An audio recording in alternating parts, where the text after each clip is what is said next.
again, everyone, and welcome to another edition of Infield Fly, talking baseball with you after another week of Major League Baseball following the trade deadline. We get you up to date on everything that's going on in baseball as we are now almost midway through August, a little bit of over a month ago in the regular season, and still a lot to be decided in Major League Baseball. We'll start to decide it and get it all figured out for you today here on the show. I'm Rob Fisher. I'm a Cardinals fan. We've given up on the season. We don't care anymore. Heath Murphy is here. He's a Cubs fan, and they're on fire. Yeah. Best record in the league. Streak-wise. Wait, best record in the league? I said best record in the league streak-wise. We're on a streak. Right? Don't get it twisted. 7-3 right now. Let's get it on. Yeah, and then Lang Whitaker, who joins us from the Grind City resort and casino here today. I am. I'm at the Grind City Resort and Casino. Looking good. At a Major League Baseball ownership summit, but we can talk more about that later too. That's right. And the Braves do have the best record in the league. Yes, they do. Yeah, they Forget do. the streak-wise stuff, just best record in the league. Just best record in the league. That takes us to our top story of the week, and the biggest story of the week is Lang Whitaker, now minority owner of the Atlanta Braves. Congratulations, Lang. I don't like to say minority owner. I just like to say owner. Owner, just the owner. Okay, of the Atlanta Braves. Why put limits on things? Fish? Yes. Yeah, the Braves did this thing that the Packers did a long time ago. Several teams have done it. I guess not a lot, but where they go public and you can buy shares in the team. And the Braves are owned by Liberty Media, which is a big holding company.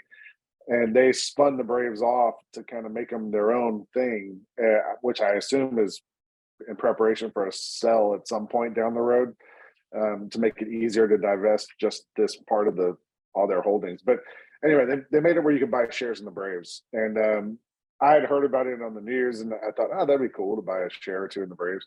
I kind of forgot about it. And then it actually happened about a month ago. And I called my broker, and she was like, "Oh, you have some other stuff here that did pretty well. And, we were probably about to sell it. So let's sell that." And so she was like, you could probably afford about, she was like anywhere 25 to 40 something shares. She was like, "What if we do 30? And I was like, "Great." And then I called her back 5 minutes. I was like, "Can we do 31? Because I wanted Greg Maddux. Shout out Greg Maddux. Yeah. So I bought 31 shares in the Atlanta Braves. So I'm now a Braves owner. So are you going to be like knocking on the door talking about pitching every day? Well, I do. Apparently, I learned this. There's two types of stock that they offer. There's Class C stock, which just is like you just buy it and sell it and nothing. And then there's Class A stock, which costs a little more, but you get to vote in the elections or whatever they have voting within the ownership, and you get like copies of the financial reports and all that stuff. So I'm a Class A stock owner. You're a Class A guy. Look at you. That's the kind of person I am. So I want to get a couple of copies of the financial report, just leave them on my coffee table at home, just things like that. Just to show, slyly I'm part of this. I told Fish yesterday there, like, I'm curious. I don't know the rules, man. Am I allowed to bet on the Braves still? Or is this like some sort of conflict of interest? I don't know. You'd hate to be kicked out of your ownership this quickly. Yeah. I actually have like outstanding bets that I placed before the season started on the Braves. They're probably retroactive. I think that's what I hope. Yeah. Grandfather did. That's what I'm hoping. So, Brave stock down 2.6% today. Not good. Yeah. I mean, the whole point of the scene, I told my financial person this is like, I'm not doing this to make money. Right. Like, I'm doing it because I love the Braves. Like, no one gets into ownership of sports teams to make money. Right. So you're just like everybody else, Lang. Who cares if you make money or lose money on this thing? It's just for fun. So. and to say that you're part owner of the Braves. That's right. Yeah. And for content. We just got 5 minutes of content out That's of it. Right. That's exactly right. Since the trade deadline, the Angels are winless. Yeah. Oh no, they went all in to keep Shohei, make the playoffs. Then they're winless, one of 4 winless teams since the deadline. The Reds being another one of those teams, suddenly have just imploded. Came back to earth. Yeah, 3-7. The Mets, no surprise there that they're awful since the deadline. Yeah. And the Diamondbacks awful since the deadline. So the Diamondbacks, the Reds, and the Angels all playing for something, and none of them have come out of the deadline playing very well. Now, the good news for the Reds is that Milwaukee is also sucking right now. So they're still right there on Milwaukee's heels. But, the Mets season is done. Diamondbacks have just suddenly faded themselves away from the postseason because of their poor play. That last Angels loss. Was it the last one, Lane, where Shohei pitched 6 innings or something like that, had a home run, and they still lost? Yeah. The game. What was the score of that game? 5-4 or something like that? They took a L, I don't nasty know. L. Yeah. Whatever it was. They said he was crying. Literally, it looked like he was about to cry, man. I would be too. I mean, the thing about the trade deadline that makes this also weird, like Fish, you mentioned the Mets haven't won since that. I get it. You're trying to load up on prospects and you're hoping one of these guys hits long term or whatever. But in the short term, there's real, at least in other sports, the NBA say, if you tank for a season, at the end of it, you get a player right away who might help you right away. And in baseball, there's none of that. No. And I guess if you're the Mets, you can be like, hey, we're going to spend money. We know we're going to spend money and get better down the road. But if your team tanks, that's a process. That's like a 2 or 3 year investment that you're committing to. And that's a tough sell. If you're a baseball team to your fans. Well, the Cardinals and the Mets both saying this week, hey, we had to replenish our farm system. Yay. I mean, who's going to see that? I mean, granted, being here in Memphis, maybe, hey, I'll get to see the Cardinals farm system. Yay. Yeah. But, replenishing the farm system is something that just sounds like, oh gosh, we're years away. And I don't think the Mets or the Cardinals consider themselves years away. Now they might be delusional, but I think they consider themselves, they'll be back in it next year. Also, the Braves have the worst farm system in baseball. I just saw a ranking the other day. The Braves are 30th out of all the teams in baseball. Because they use all those guys to get the guys they have now, right? To get Sean Murphy, to get Matt Olson, to get all these guys. And at some point, that's going to happen. You're going to go through your farm system to get the good players. The thing that sucks is if you go through your farm system and you get the good players and you're not good, like the Mets or the Cardinals. And I get it. You have to replenish your farm system at some point, but doing that in 1 week seems like that's not the best way to do it. Yeah. Regarding the top 10 prospects traded at the deadline, the Mets got 4 of the top 10 prospects, 2, 3, 5, and 9. The White Sox got 4 of the top 10 prospects with their deals that they made as well. The Guardians got the number 1 prospect overall, and the Cardinals got number 8 on the top 10 prospects at the deadline. So White Sox and the Mets, I guess, getting the biggest haul. The Mets, it's been interesting hearing all the talk about the Mets over the last week and how they sold and how they got rid of their 2 pitchers. What's really incredible is how much money they spent to get rid of those 2 guys, picking up most of the contracts of Justin Verlander and Jacob deGrom. And it's just another example of the New York Mets just spending. I mean, they spent while selling at the deadline. They basically spent $30 million to get the number 2 and 3 prospect. So they're buying prospects, and some people are wondering if there's something needs to change because Steve Cohen's just spending all this money and basically he's going to have a luxury tax paid of just dead money that's not even for players on his team, but he's doing it to replenish his farm system by paying for these players. So heck, I don't know. I look at it and say, I wish I had an owner that just went ahead and millions of dollars to replenish the farm system and was able to do it, where money's just not an object. Yeah, we'll get rid of them and we'll give you $30 million. That seems like a good deal if he's my owner. I mean, you can't argue with that when you have an owner that's willing to spend the money. I remember how mad fans were when Steinbrenner was alive and he was doing stuff like that, when he was just going out and just getting everybody, oh, you're just buying championship. Man, if your owner was able to do that, you'd be applauding too. So I never get bogged down on that whole your owner's trying to buy a championship. Of course he Yeah, is. but If they got money, they got money. at the same time, as a fan of one of the Mets division rivals, I am all for it. Spend all that money, man, because you're in last place. Yeah. You've been doing it for a couple years now, and it has not worked. Clearly, like something's not working.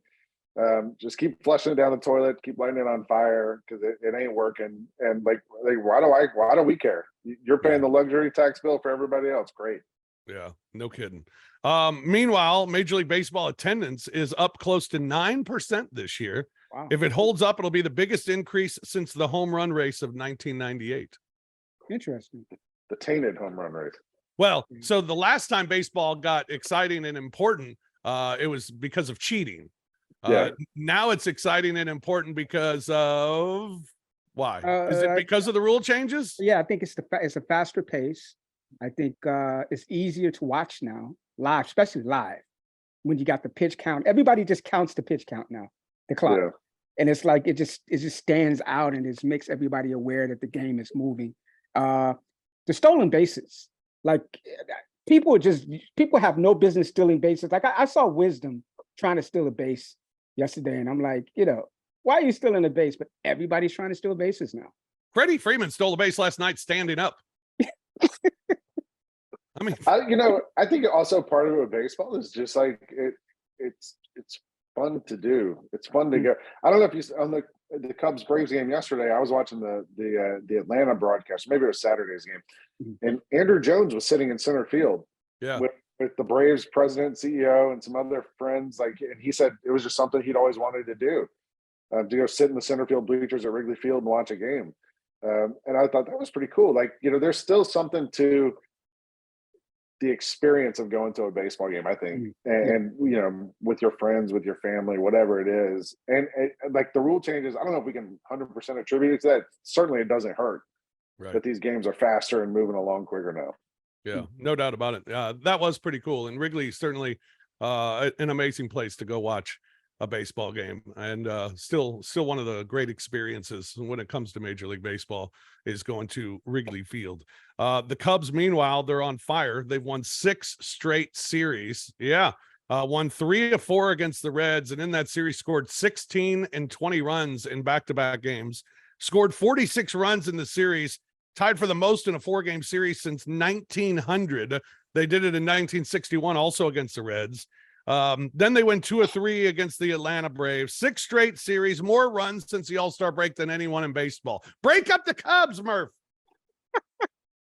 Listen, I was just happy that Dansby Swanson just came out there and did the revenge series. Sure, he just heard all those fans like, we don't need that dude. You guys overpaid for him, yada yada yada. That kid came out and was like, okay, overpaid for this. But no, all seriousness, what's the revenge? What's the revenge is he left. He chose to leave. Yes, but then you hear fans saying you overpaid for him. That's true. It is not true. That dude was our shortstop makes 1/8 what Dansby Swanson makes him as the All-Star starter at shortstop. Like everything, but the Cubs had to overpay for him. We get it. They needed a star. They needed a guy. The only reason your guy started is because Swanson was injured most of that. Now, basically, what I'm saying is, I still pick him over your guy. That's basically what I'm saying. Okay, that's fine. And when what I'm saying is that it just seems like the guys are coming out at the right time, like especially Bellinger. Like it's just weird, magical stuff happening right now. I really can't put my finger on it. I don't know what it is, man. But the pitching getting hot. They're getting hot at the right time. No, but the pitching gives me pause. We just can't depend on Steele to come out there and kind of like set everybody down. We gotta, our mid relief and our relievers have been pretty good. Starting pitching has been up and down, man. Like with Hendricks, when he came out there, it just looked nasty. I was just teeing off on him. Somebody was like, they had a Hendricks alert where he threw for like 95 miles an hour, and everybody was like, "Wow, 95 miles an hour!" Like, yeah, I don't know, man. It's going to be an interesting series with the Mets. I don't think we can, take them lightly just because they've just been in the tailspin. So we'll see. Yeah, Steele now 13-3. On the season, which is remarkable. The problem is Drew Smyly has been not very good here recently. After starting 8-2, he's now 8-7, and they brought him out of the pen the other day in long relief to, I guess, try and get him going that way. And then he came back out and started again and didn't do very well. But you mentioned Dansby, 4 home runs against the Reds and another one against the Braves. Cody Bellinger hit his 16th against the Reds. This Cody Bellinger story is remarkable. I mean, what he's done this season has been incredible. It's nice. I remember I made the joke to Lang some weeks ago. It was like, would he give us the discount price? You know, like, would he when he comes up, is he going to be like, oh, you guys, you saved my career? Of course, he's not going to do that. You know, MLB players don't do that. But we're going to have first dibs on him, man. We're going to be able to take out the checkbook and say, hey, this is what we're willing to give you. Take it or leave it. Guy's been on fire. Just every inch of the game, even his defense, man. So it was a great signing, stroke of genius, pat on the back, all that sort of stuff. I think don't worry, he's going to leave it. When they come to him, they're like, when they come to him, they're like, here's 60% of what you could get from the Mets or somebody else. He's going to be the Yankees, one of these other teams. Don't jinx us, man. Don't jinx us. Yeah. Stroman on the injured list. Maybe good for him. I mean, he had a horrible July. Horrible. Yeah. They said he was battling with those injuries, but I'm not buying it. I think it's something in his head. I think he started scuffling when all that pressure was put on him when he didn't get traded. Because it's usually the opposite. When you don't get traded and you say, oh yeah, I'm good now. But I think the pressure was on him to say, okay, we didn't trade you. We didn't trade you for a reason because we think that you're going to be one of our guys. So produce. And I just think that just it wasn't right with him. You know, I think he needed to sit down for a little bit. So we'll see how he comes. What is it, 15 games, right? Yeah. So we'll see. Yeah.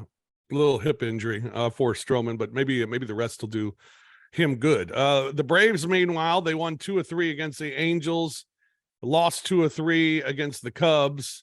But man, I keep watching this lineup, and even watching them against the Cubs when they were trailing in that third game, it's like, all right, cool. If you can get Ozzie out here, you're fine. All right, got Ozzie out. Now, if you could just get Riley out, okay. Now, if you could just get Olsen out. Every guy, 1 through 8, it's ridiculous. It's 1 through 8, 1 through 9. Harris is in 9th.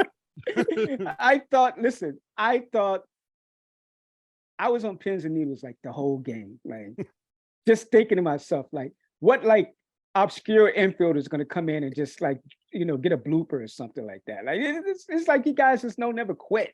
Like when the Cubs scored 5 in the first, I kept thinking, all right, you need more. You're gonna need more. Keep scoring.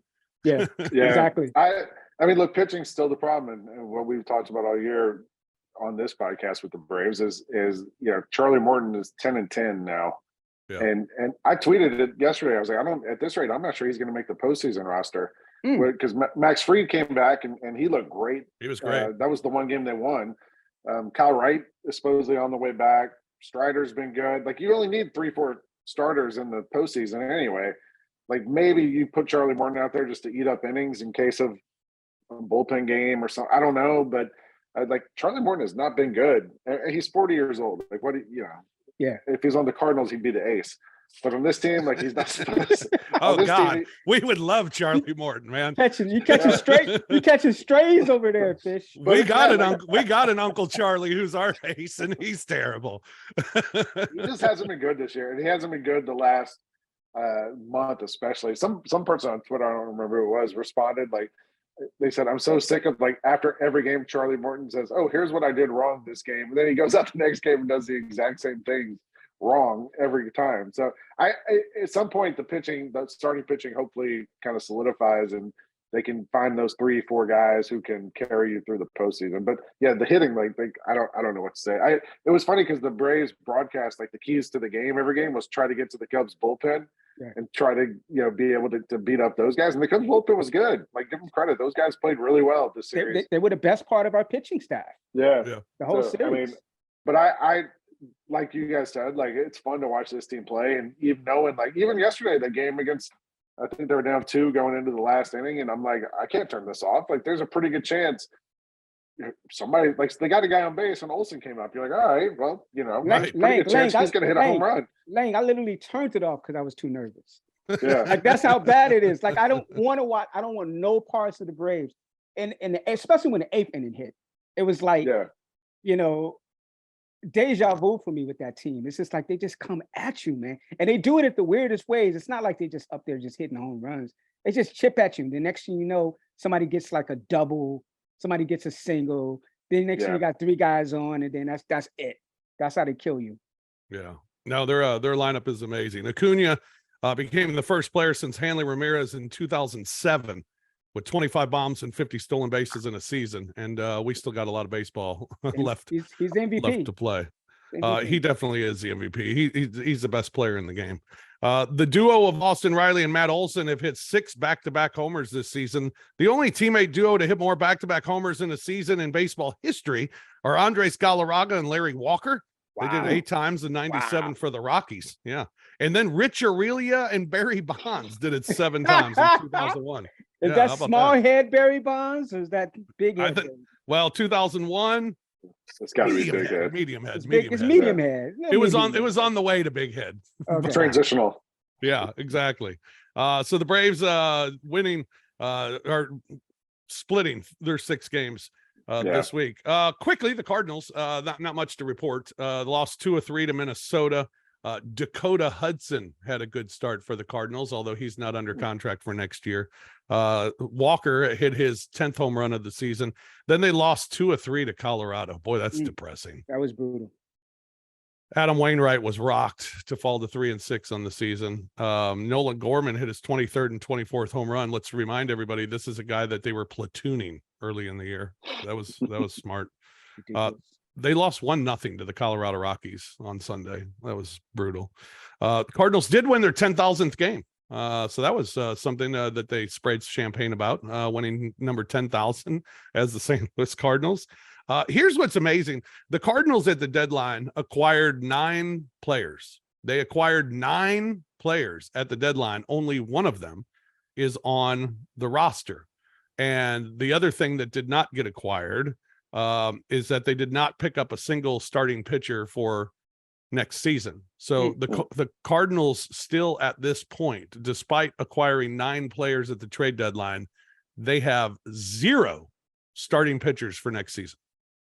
So they replenish the farm system. My God, how are you going to get to 5 guys? And it's terrible because Saturday Dakota Hudson pitches. Sunday, Zach Thompson gets the start for the Cardinals, and they're like, well, he went 5 innings and only gave up a run, so himself in line to be a starter next year. He just gave up a run to the Colorado Rockies. What? And really, this is putting him in line to be a starter next season? I mean, when you compare that to Rain White, though, come on, man. That's what they're doing. It's like that guy just comes out like it's like batting practice. Dude, he just gets. It is like batting practice, and the guys stand up at the plate like it's batting practice and just take cuts. And it's awful to watch, man. They should let Wainwright pitch with one of those nets in front of him, like who was it from the Cubs when they had the position player the other day and he threw the pitch to Acuna and ran? Yeah, with the Ephus pitch. That was pretty funny. But the Cardinals, the big thing with the Cardinals now, if there's any interest in the rest of the season, it's seeing Jordan Walker play every day. It's seeing Nolan Gorman play every day. And basically now is the time Mason Wynn needs to be called up from Memphis and needs to be put in the starting lineup. Now, the problem is with Major League Baseball, when you call guys up, there are so many things that are involved. Like, can he keep his rookie year status by coming up now? Is it a full season of service if he comes up now? So the Cardinals are kind of waiting and looking at all of those things and just giving it time and waiting for the right time to call him up to the big club. But basically, I mean, this is the future of your team. Mason Wynn, Jordan Walker, Nolan Gorman. That's the future. And those are guys that you want to be playing every single day. So if the Cardinals could call up Mason Wynn, I think it'd at least give a little excitement to the team and something to watch as far as the future is concerned. He is just absolutely tearing up Memphis right now. So hopefully he'll be up on the big club here in the next couple of weeks. We're all just kind of waiting to see when he's going to come up, but he'll come up at some point and it'll be good to watch him play every single day because you need to find out what you got. And I mean, we know we have no pitching. That's going to have to be addressed in the offseason. But can you come up with a consistent lineup day in and day out that can produce? And we'll see. We'll see what the Cardinals do here in the near future. Hey, want to remind everyone to download the brand new official Grind City Media mobile app. You can explore new ways to access your favorite GCM content from your favorite shows and series to news and entertainment. Stay connected with exclusive content at your fingertips with the new Grind City Media mobile app, available in both the Apple and Google Play stores. Also, you can get the season's biggest games, biggest giveaways, and best seats at a great price with 2023-24 half-season plans for the Memphis Grizzlies. With tickets in high demand for the upcoming season, purchase a half-season plan that provides you with significant savings off single-game pricing. To get your tickets now, call 888-HOOP. That's 901-888-HOOP. All right, around to Major League Baseball. In the National League, the New York Mets are struggling. They haven't won since the All-Star break. Owner Steve Cohen said he does not put it on Buck Showalter. He said, I put it on the players. I think we're hitting in some bad luck. It's unfair to put this on the manager. Is that a vote of confidence for the manager? That's a kiss of death. It's always a kiss of death. Yeah, it's not good. Just do your real estate hunting. Figure out what you're going to do. He'll be back on ESPN. Yeah, like he's out of there. Philadelphia Phillies are in second place. They're 10.5 games back. They won 3 of 4 at Miami. They won 2 of 3 against Kansas City. Michael Lorenzen made his debut for the Phillies. I told you he'd fit in with that gritty and grindy Phillies team. He went 8 innings in his debut to improve to 6-7 on the season. Taijuan Walker has improved to 13-4 as a pitcher. 13-4 for Taijuan Walker. He's kind of come out of nowhere and has exploded here recently, winning his last 10 decisions. Kyle Schwarber hit his 28th homer, and Bryce Harper hit number 6. Yeah. Wow. 6, because of injuries. Yeah, and now he's playing first base. But the Phillies currently are the top wild card team. They are the top wild card team, and they have a 3-game lead in that wild card spot. Meanwhile, the Miami Marlins, they're in third place. They've lost 6 of their last 7 games. They lost 3 of 4 to Philadelphia. David Robertson, the former Met, came in, blew his first save opportunity. And then they were swept 3 in Texas. Sandy Alcantara now 4-10. Jeez, the Cy Young winner is 4-10. Jeez, what happened to him? What's going on with him? I don't know. He must be like tipping pitches or something. I mean, everybody's just teeing off on him. And that's the thing. You'd like to say, well, they're just not giving him run support, but that's not the case. I mean, and he never needed run support. I mean, he's a guy that would keep the opponent down to 0 or 1 runs. Yeah. And he's just not doing that right now. I don't know what's happened to him.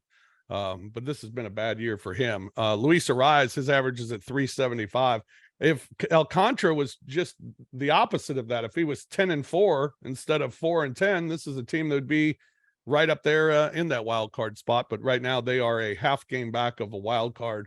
And they're behind the Cubs, who are trailing Cincinnati. They're even with Cincinnati, except for percentage points. So Cubs right there on that wild card as well. National League Central, both teams are bad at the top, and it's allowed the Cubs to move within a game and a half. I mean, the Brewers, they've lost 6 straight games. They lost 3 of 4 at Chicago.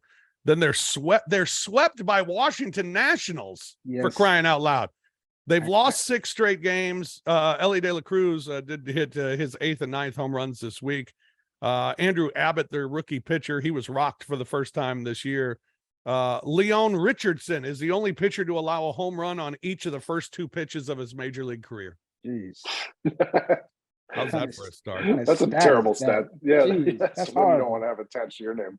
Yeah, and poor Ben Lively, pitcher for the Reds, he faced the Cubs, went 4 innings, gave up 13 runs on 13 hits in 4 innings, and then went straight to the injured list with a pectoral injury after just getting lit up that whole game. It was a conga line out there, man. I mean, how do you leave a guy in for 4 innings for 13 runs and 13 hits and then place him on the IL? I mean, after the 7th hit, I would have been thinking about, hey, maybe we can take this guy out. Right? The Reds, meanwhile, they are in that final wild card spot. Currently, they are even with the Cubs, but ahead on percentage points. In the National League West, the Dodgers have, they've taken over the National League West now, 4-game lead over San Francisco. They swept 3 against Oakland and then won 2 of 3 at San Diego. Lance Lynn winning twice this week. Boy, every time I see him, he's bigger and big. He is a big, chunky dude. Yeah. But he won both games this week. He's now 8-9. Mookie Betts is up to 30 home runs on the season as the Dodgers. They won 2 of 3 at San Diego. San Francisco in second place. They won 3 of 4 against Arizona, and then they were swept 2 games at Oakland. So they're 4 games back. Arizona's 8.5 games back as they are falling. They are 7-22 in their last 29 games. Jeez. That'll knock you right out of a playoff spot. Arizona currently a game and a half back of a wild card spot, but 7-22 their last 29. Rookie Corbin Carroll reached 25 homers and 35 stolen bases in his first 134 games, the second fewest needed by any player to debut since 1900. Mike Trout needed 128 games. Carroll's a 4th rookie with a 20-homer, 35 stolen base season, joining Mike Trout, Mitchell Page, and Tommy Agee. Wow. Players on that list for Corbin Carroll. Is he rookie of the year? Yes. Yeah. I think easily in the National League. I think so too. Yeah. San Diego, meanwhile, they won 2 of 3 at Colorado. Soto had a 2-home-run game, drove in 4. Fernando Tatis Jr. hit the 100th home run of his career. He's the 4th fastest player to 100 home runs, Fernando Tatis Jr. Only behind Ryan Howard, Pete Alonso, and Gary Sanchez. Wow. That's pretty interesting. Aaron Judge just behind Tatis on that list. Joe Musgrove on the injured list for San Diego. He's got shoulder inflammation. San Diego, 2 games under 500. They are 3 games out of a wild card spot. And I've heard a lot of people saying this week, the one team that everybody will fear is if San Diego gets in it. You'll fear San Diego. No. Not buying that. I don't fear him at all. No, me neither. I don't either. Blake Snell's been the best pitcher in baseball the last 2 months, and he's got a 500 record. Yeah, and they got a lot of big names, but there's nothing about that team that scares me. They're too inconsistent for me to be scared of them. They're just up and down. Starting pitch. I mean, Musgrove's been good starting. Snell's been great ERA wise, but he's not getting wins. Rich Hill got rocked yesterday. Darvish. When Darvish is on, he's as good as anybody in baseball. When he's not, he's just okay. Yeah. There's just no consistency throughout that team that you think. I mean, Soto hits a home run in the 9th yesterday to cut it to 8-4, and he's all excited and he's going around the bases, fired up, and it's like, dude, what are you doing? You're down 8-4. I know. It's just a team that doesn't make a lot of sense to me, and they're not very good. But they're 3 out of the wild card spot in the American League in the East. Interesting week for the New York Yankees. Domingo Germán agreed to voluntarily submit to inpatient treatment for alcohol abuse and is placed on the restricted list for the time that he is away from the club. He is going to be away from the team for the rest of the season while he focuses on addressing his health and well-being. We'll respect his privacy as he begins this process. Yeah. Peaceful journey, man. I hope he gets himself together. That's a real thing to go through. Yeah. And then Anthony Rizzo placed on the injured list as well with concussion symptoms from a collision he had in May. Now, is that true that they were playing him with that concussion? Like he actually. Well, if it happened in May. Yeah, I mean, he's been doing everything for 3 months since that happened. So what is his agent doing? I know his agent's got to be on the phone. Like, man, what are y'all doing? And he's been terrible the last couple of months. I mean, that's why he's been terrible. Yeah. So now they're saying it's concussion symptoms and it's from that collision in May, and it's like, my God, what's been happening since May? I mean, it didn't just all of a sudden start bothering him out of nowhere.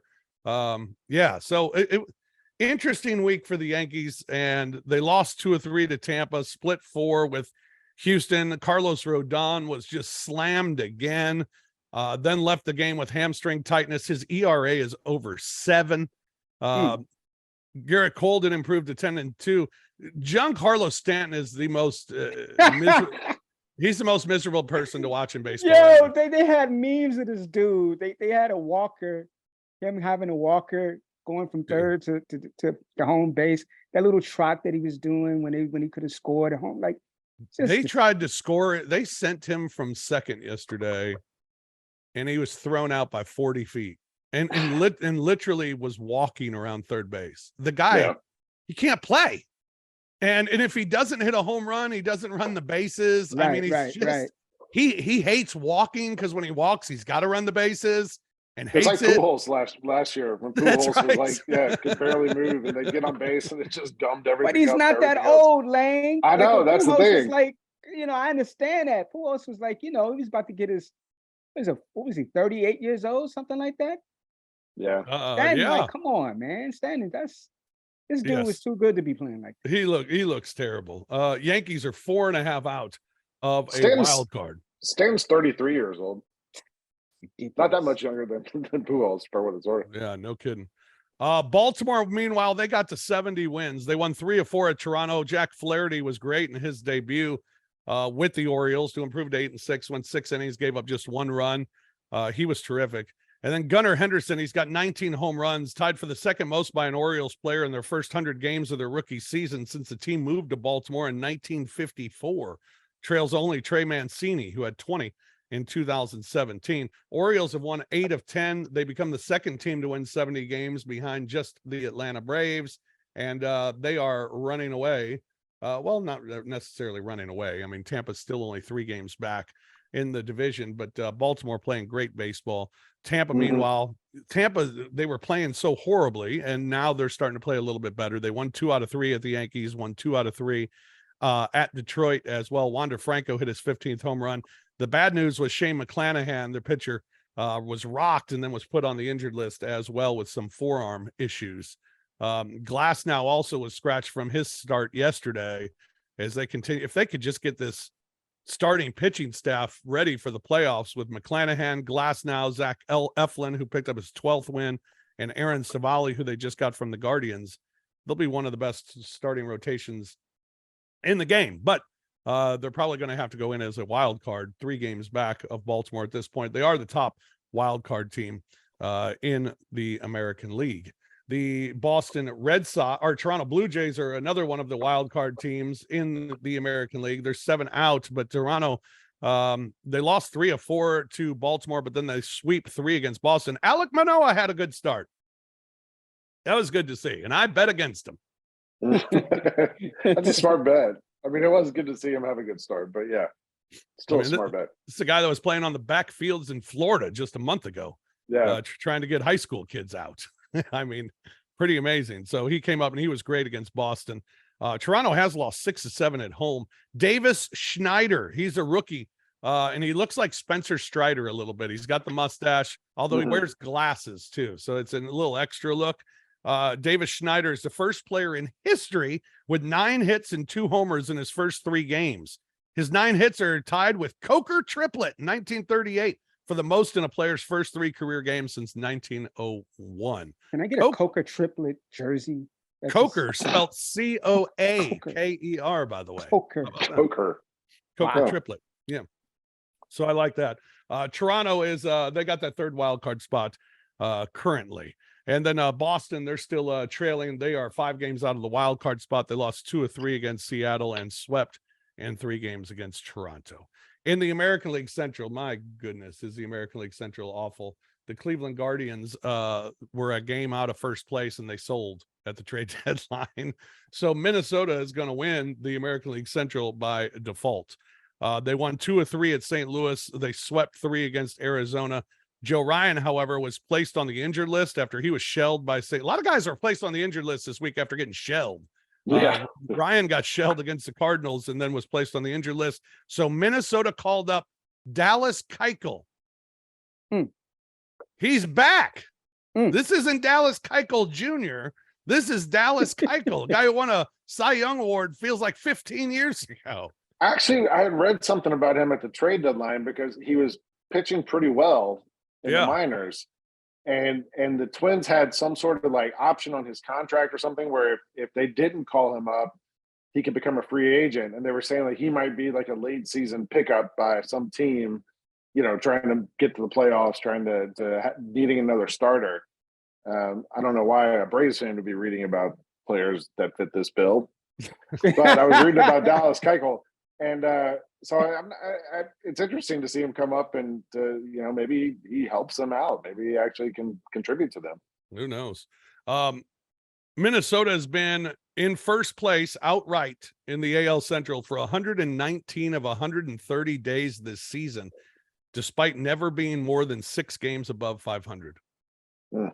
So most days leading the division by a team that was never more than 6 games above 500 entering August all time. How about that? Kansas City had a 7-game win streak snapped. How about that? Snapped at Philadelphia. Zach Greinke fell to 1-12. Ugh. How's that feel for a guy who's a borderline Hall of Famer to be going out at 1-12? That's tough, man. You don't want to be doing that. No. Yeah, Bobby Witt. It's like Alcantara. Yeah, exactly. Bobby Witt Jr. launched his 20th homer of the season. He's the first player in baseball history to hit 20 home runs, steal 30 bases in each of his first 2 seasons.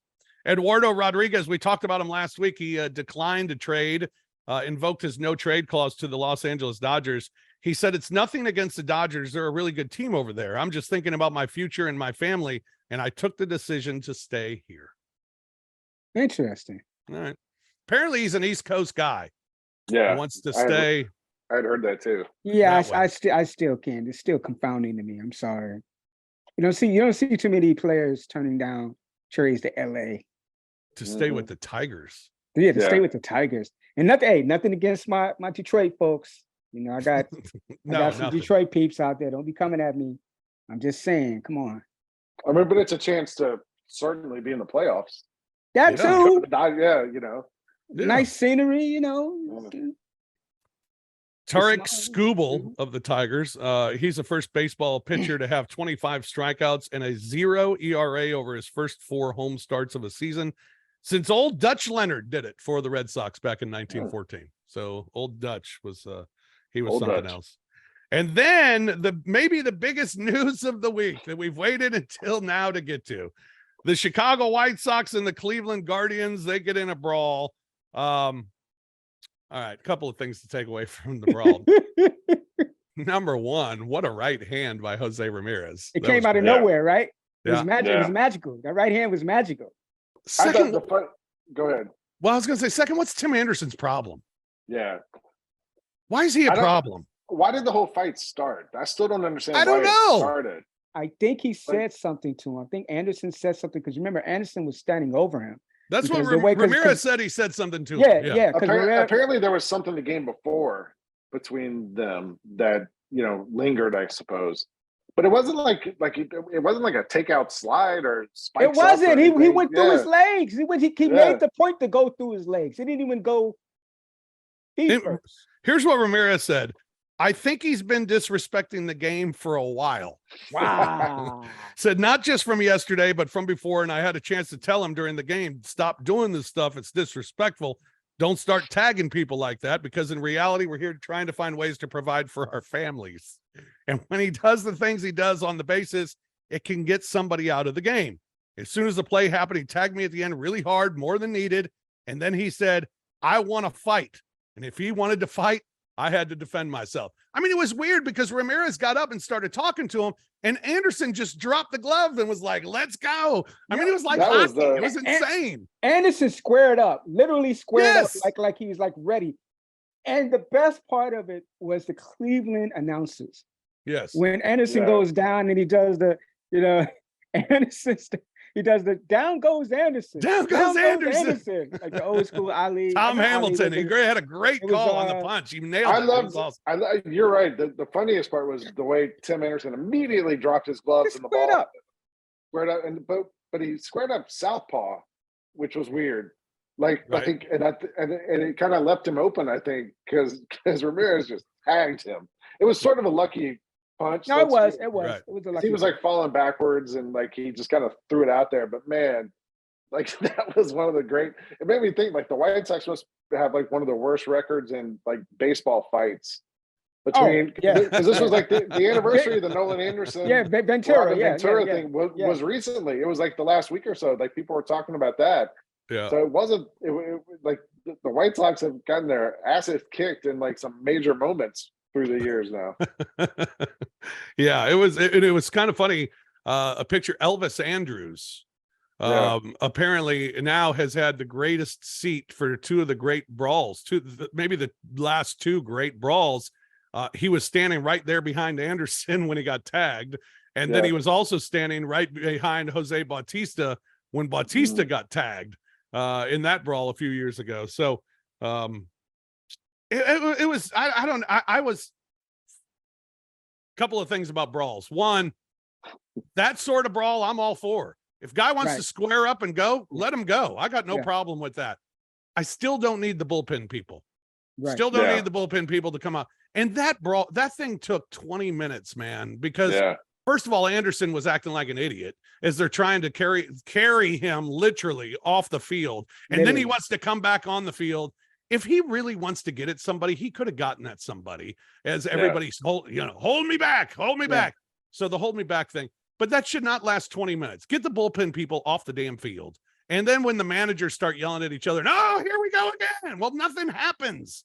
Though here we go again. It's just more pushing and shoving, and it's ridiculous. I always believe there should be a rule, Fish, for like when that happens, if your bullpen starts sprinting out there, they can get there's got to be some repercussions. Throw them all out. Throw them out, but also you might not be able to play the next game.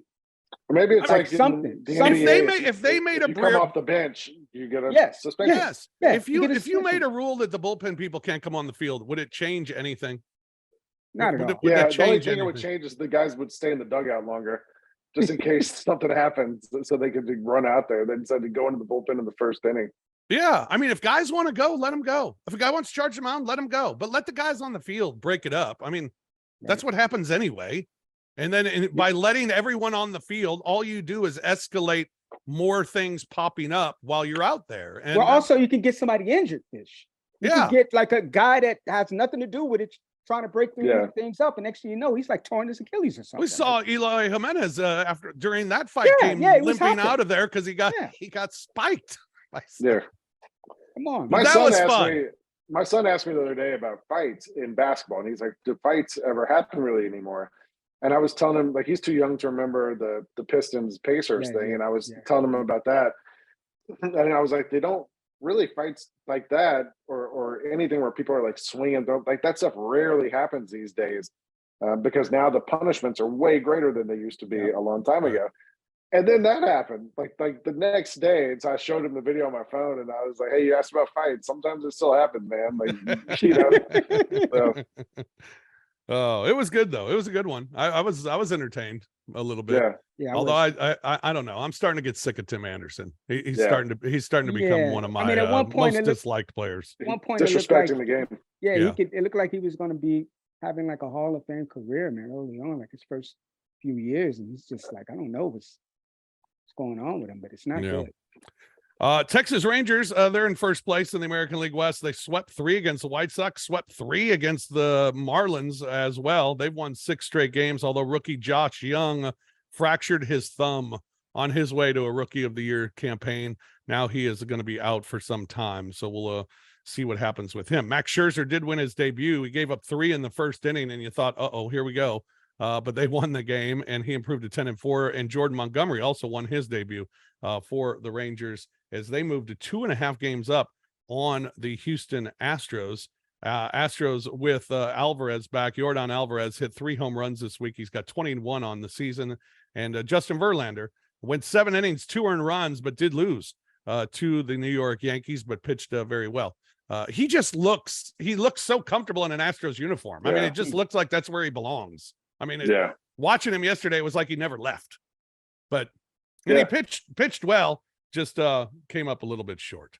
The Seattle Mariners are playing much better baseball. They've won 5 straight games. Big Dumper hit 3 home runs this week. He's got 17 on them this season.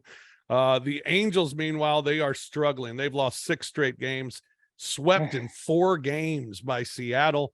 Lucas Giolito was rocked by the Braves in his debut. Shohei did hit his 40th home run of the season. But the Angels starting to sneak out. They are now 7 out of a wild card spot. They were at the deadline. They were 3.5 out. Yeah, I was about Now to they're say 7 that. out. The last time we had our last podcast, they were like 3.5 out. So Yeah. that's just crazy. Yeah, Should have traded Shohei. Should have traded him. Well, let's look at Shohei and some of our favorites. Shohei left his start with a cramp in his hand. He pitched 4 innings, left with a cramp in his hand, continued to DH and hit a home run. Of course. He's hit safely in 10 of the last 11. He's got 4 home runs. He's hitting .307 on the year with 40 bombs and 82 RBIs, 9-5 pitching with a .332 ERA, 160 Ks. The first player in the live ball era to reach base safely 4 times, hit a home run, steal a base, and not allow a run on the mound in the same game. He's got 2 seasons with 40 homers and 150 pitching strikeouts in his career. No other player has done this once. He's the 8th player in baseball history to get to 600 strikeouts within his first 84 career pitching appearances. He's the 3rd player since 1900 with a home run, stolen base, and a scoreless pitching outing in the same game, joining Christy Mathewson in 1905. And in 2019, Pablo Sandoval, who pitched an inning that day and also hit a home run. So there's the company. I love the old Panda. Yeah. Wander Franco, last 2 games, he's 6 of 9, 2 runs and a home run, hit a 431-foot bomb, longest of his career. He's hitting .269 now on the season. Julio Rodriguez stole home this week, and he's on fire the last 3 games, going 7 of 11 with 3 doubles, a homer, and 4 RBIs. Juan Soto had an 8-game hit streak snapped yesterday. He's hitting .276 with 24 homers and 72 RBIs. He's putting together a really good season. And he leads baseball with a 20.5% walk rate. He's already has 3 qualified completed seasons with a 20% walk rate. Only 4 players have had more seasons for their career. He's 24 years old. The others, Max Bishop did it 6 times, Barry Bonds 7, Babe Ruth 8, and Ted Williams 9. Betty baseball. By the way, I don't know if you guys saw my shirt today. Here, let me. Look at you. Oh yeah. Welcome to the Ellie Show. Welcome to the Ellie Show. Look at you. Yeah, Ellie De La Cruz. This week, he's got a 5-game hit streak, 2 home runs and 2 RBIs, hitting .268 with 9 homers, 22 RBIs, 17 stolen bases. Hit his 2nd leadoff home run this season and joined Jay Bruce as the only Reds players age 21 or younger with multiple leadoff home runs over the last 50 seasons. My betting the Cardinals, I went 4-2 last week. I am now 57-56 on the season. I have an 8-game lead over the Cardinals, so that's good. I have to frown upon betting on our teams that we own. Yes. Do you have to take all the testing and all that good stuff? Yeah. I don't know. Gambling tests. And, Oh. yeah, we'll find out. We're gonna ban you. We're gonna ban you from baseball. Here's what we got coming up this week. Atlanta in Pittsburgh for 4. That should be easy. Then in New York against the Mets for 3. Usually that's a fun, highly anticipated series. I mean, I think it's going to be fun. I think it will be as well. Cubs are in New York to take on the Mets. That should be fun. And then you got 3 in Toronto. Tough week here for the Cubbies. But Toronto's kind of sneaky. The Mets, Yeah. I don't know. Mets, we should do what we have to do there. Yeah. Cardinals have 3 at Tampa Bay. Tough. And then the Cardinals have 3 at Kansas City. I think he can win some of those. I think he can win some of those. I think he got it. Oh, how exciting is that, though, to watch the Cardinals and the Royals battle for 3 days? I mean, you know. Oh, it's the replay of the 1985 World Series. Yeah, 40 years ago. Is Rain White pitching any of those games? Which Man, games I is don't he know. pitching? Maybe I he'll don't pitch know. against Greinke. Yeah, hopefully. Maybe it'll be Wainwright against Greinke. Boy, wouldn't that be something? Oh, let's throw back the clock. Miami's at Cincinnati for 3. Cincinnati trying to get back on the winning track. San Francisco will visit the Angels. Angels trying to get on the winning track. Houston at Baltimore. Good series there. And the Dodgers are in Arizona trying to put the Diamondbacks away. This weekend, Yankees will visit Miami. Minnesota is at Philadelphia. The Angels are in Houston to take on the Astros. San Diego at Arizona, and Texas is in San Francisco. That series with the Mets, by the way, for the Braves, 4-game series, got a double dip this weekend. So 8 games in 7 days for the Atlanta Braves. All right, fellas.